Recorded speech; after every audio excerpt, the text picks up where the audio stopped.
The headlines. An environmental bomb of mass destruction. President Zelensky accuses Russia of blowing up a crucial dam on the Dnipro River, unleashing a flood of water. For the sake of its own security, the world should show now that Russia cannot get away with such terror. But Moscow denies involvement and accuses Kyiv of sabotaging the dam. And thousands of people are fleeing their homes in southern Ukraine after a major dam on the Dnipro River was destroyed, releasing a torrent of water. Images of the papers, shall we? And the Eye is leading on that dam blast in Ukraine, using this satellite image to show the scale of the damage and reporting that tens of thousands of people are fleeing after floodwaters wiped out nearby villages. Meanwhile, The Times reports a warning from Ukraine about its nuclear facilities following the dam destruction, suggesting that Russia could plan to blow up the Zaporizhzhia nuclear plant. Prince Harry takes on the tabloid press at the High Court. He says the paper's behaviour had put him into a downward spiral.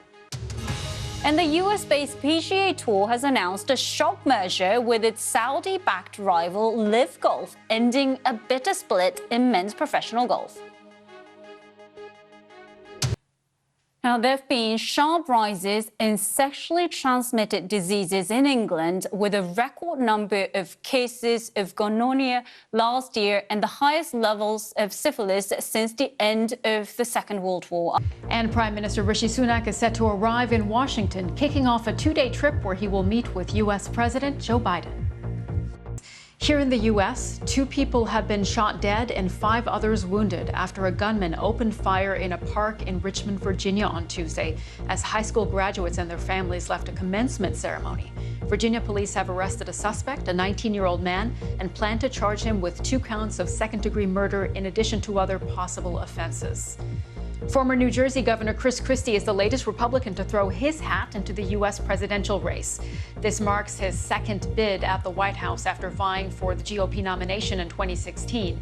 Considered a long shot to win the nomination, Christie was an advisor to the party's current frontrunner, Donald Trump, before the two fell out over Trump's refusal to accept his defeat to Joe Biden in 2020. A British woman says Andrew Tate choked her until she lost consciousness while they were having sex and then subjected her to threatening behavior. The woman, who was 20 at the time, says she first met the controversial social media influencer in August of 2014.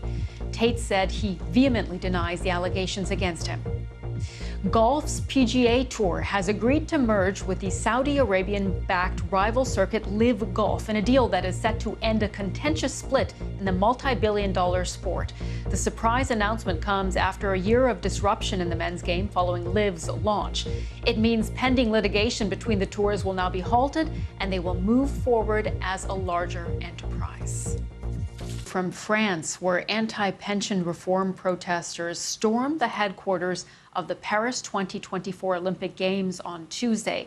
That comes as trade unions made a last-gasp attempt to pressure lawmakers into reversing President Emmanuel Macron's raising of the retirement age. Trade unions have fought Mr. Macron's move to make the French work for longer with ongoing strikes and protests. But until now, the president has stood firm behind his plan. Pope Francis has checked out of Rome's Gemelli Hospital following a checkup.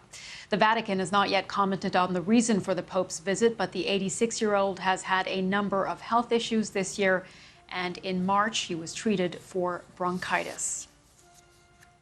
Prince Harry is set to return to the High Court this morning after 5 hours of questioning yesterday in his privacy case against the Mirror newspaper. Calling all those who love a freebie. Good morning. Cash in your club card points before they drop in value. I look at how voucher schemes are reducing in value as businesses also feel the pinch. And good morning. We're in Prague as West Ham go for European glory. Thousands of West Ham fans are already here as their team gets ready to face Fiorentina in the Europa Conference final tonight as they look to win their first trophy in 43 years.